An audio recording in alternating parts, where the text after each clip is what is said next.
Hello दोस्तों, स्वागत है आपका रुद्रा जीएस स्टडी पॉइंट में। तो जो हमारा आज का टॉपिक रहेगा ये रहेगा भारत की प्रमुख झीलें।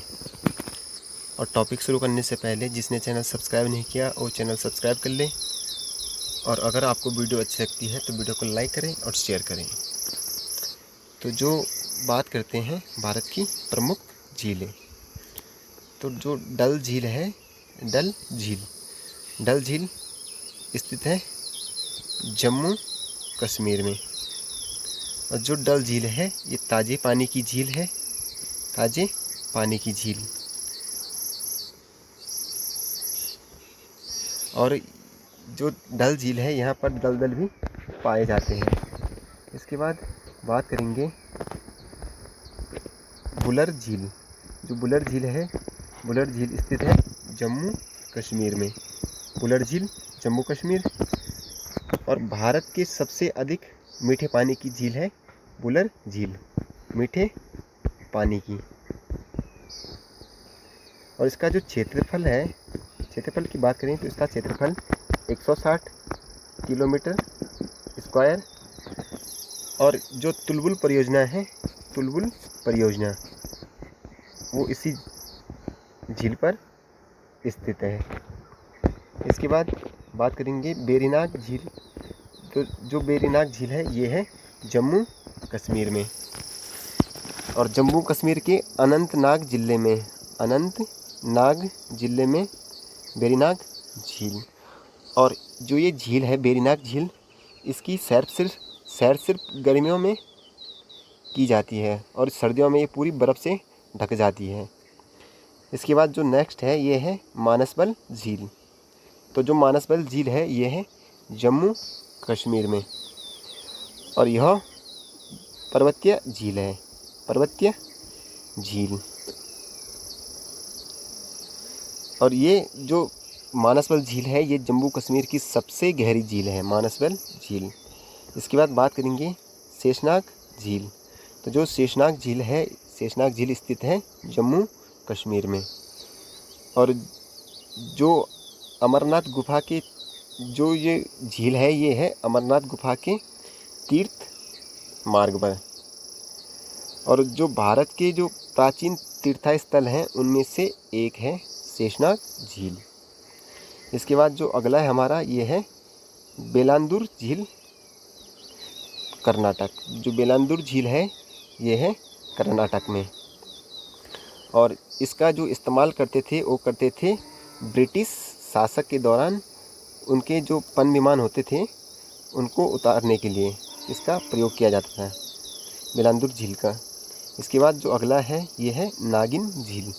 तो जो नागिन झील है ये है जम्मू कश्मीर में। डल झील, ये जो नागिन झील है ये डल झील से 6 किलोमीटर दूरी पर स्थित है, 6 किलोमीटर दूरी पर। और जो ये झील है ये चारों तरफ पेड़ों से घिरी है। और इसका जो आकर्षण का प्रमुख केंद्र है वो है हाउस बोट। बात करेंगे राजसमंद झील। तो जो राजसमंद झील है ये है राजस्थान में। और ये एक मानव निर्मित झील है। इसका निर्माण महाराजा राज सिंह ने गोमती नदी पर 1662 ईस्वी में बांध बनाकर किया था। राजसमंद झील, इसका निर्माण राज सिंह द्वारा और 1662 ईस्वी में गोमती नदी पर बांध बनाकर इस झील का निर्माण किया गया है। इसके बाद जो अगला है ये है पिछौला झील। तो जो पिछौला झील है ये है राजस्थान में, पिछौला झील राजस्थान। और इस झील का निर्माण महाराजा उदय सिंह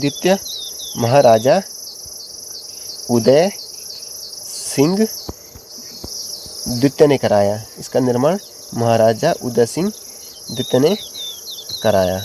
इसके बाद बात करेंगे नेक्स्ट सांबर झील। तो जो सांबर झील है ये है राजस्थान में, सांबर झील राजस्थान।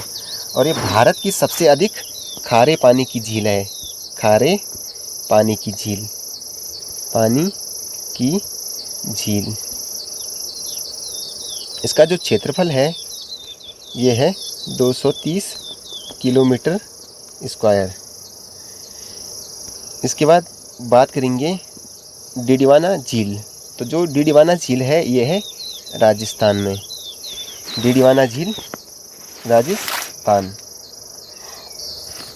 और जो डिडवाना झील है ये है खारे पानी की झील, खारे पानी की झील। और इस झील से नमक का उत्पादन होता है, नमक का उत्पादन।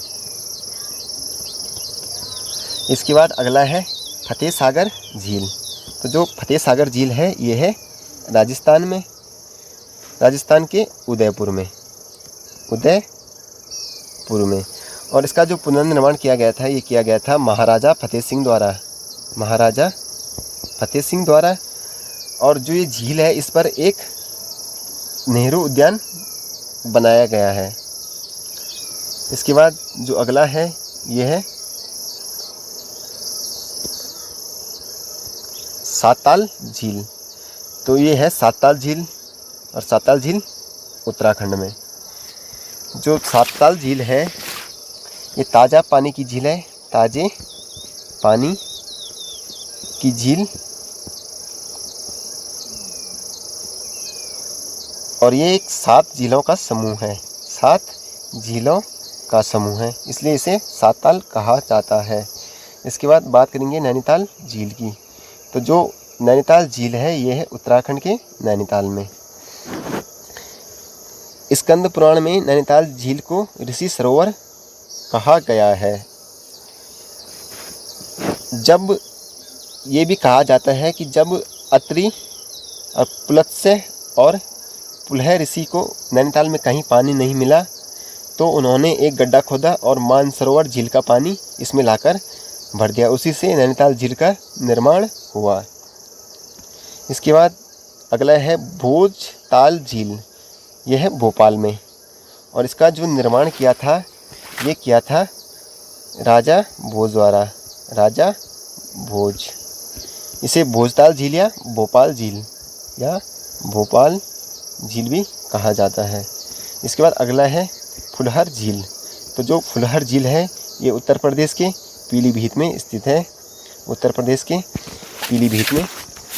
और जो गोमती नदी का उद्गम माना जाता है ये होता है, ये यहीं से होता है, फुलहर झील से। गोमती नदी का उद्गम, गोमती नदी का उद्गम।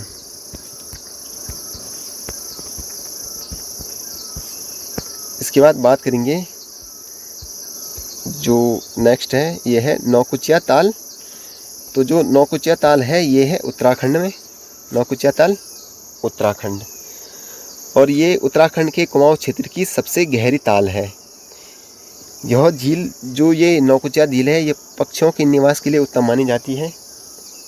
और इस झील के 9 कोने हैं, 9 कोने, इसलिए इसे नौकुचिया ताल कहा जाता है। इसके बाद जो नेक्स्ट है ये है खुरपाताल झील।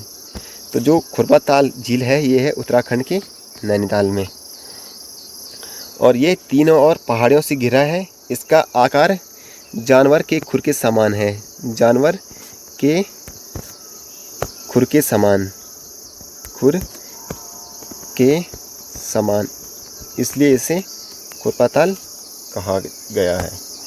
इसके बाद बात करेंगे भीमताल।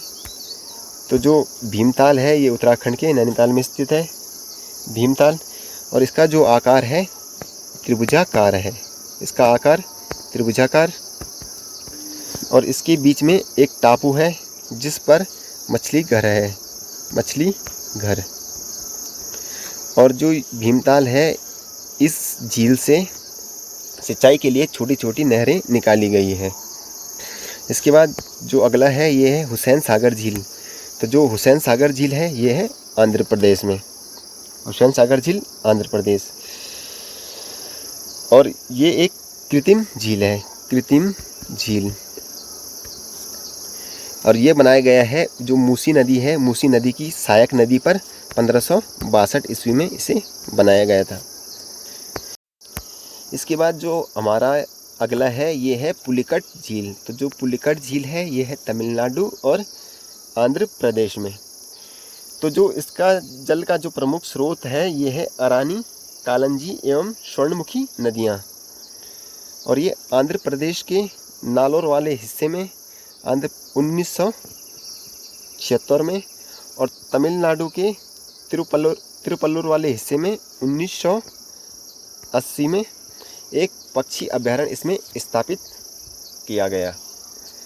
इसके बाद जो अगला है ये है कोलेरू झील। तो जो कोलेरू झील है ये है आंध्र प्रदेश में, और ये मीठे पानी की झील है, मीठे पानी की झील कोलेरू झील। इसके बाद अगला है चिल्का झील उड़ीसा, चिल्का झील उड़ीसा। तो जो चिल्का झील है ये भारत की सबसे बड़ी तटीय झील है, जो खारे पानी की एक लैगून झील है, और यहाँ पर जो नौसेना प्रशिक्षण के लिए एक केंद्र भी है। और जो ये चिल्का झील है इसकी लंबाई 65 किलोमीटर, और जो चौड़ाई की बात करें तो 8 किलोमीटर, 8 से 20 किलोमीटर, और गहराई की बात करें तो 2 किलोमीटर। इसके बाद जो अगला है ये है लोनार झील, ये है महाराष्ट्र में। तो जो लोनार झील है ये है खारे पानी की झील, खारे पानी की झील। और जो इसका निर्माण हुआ था ये हुआ था उल्कापिंड का पृथ्वी से टकराने के बाद। जब उल्कापिंड पृथ्वी से टकराया था उसके बाद इस झील का निर्माण हुआ था। इसके बाद बात करेंगे वेम्बनाड झील।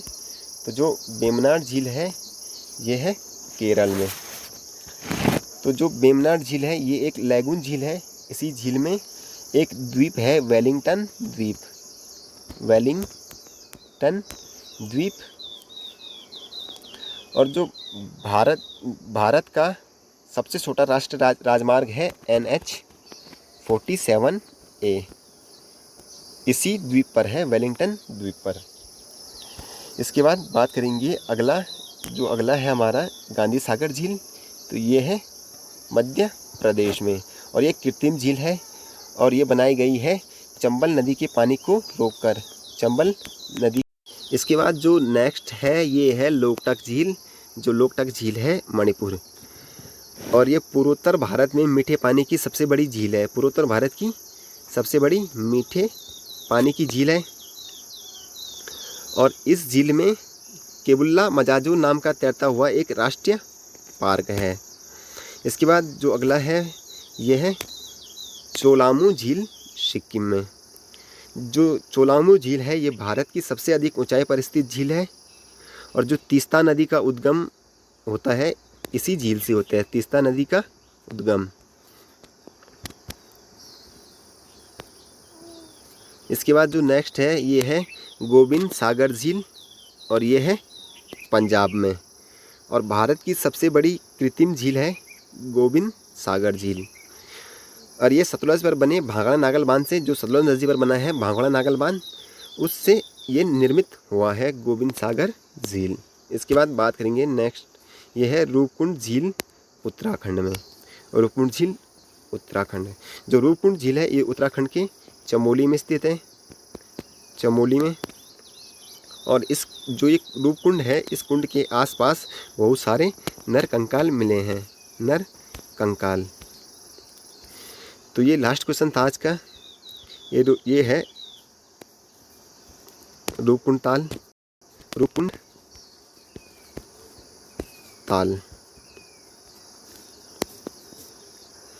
तो ये था हमारा आज का लास्ट क्वेश्चन। अगर आपको वीडियो अच्छी लगी तो वीडियो को लाइक करें, शेयर करें, और हमारे चैनल को सब्सक्राइब करें। धन्यवाद।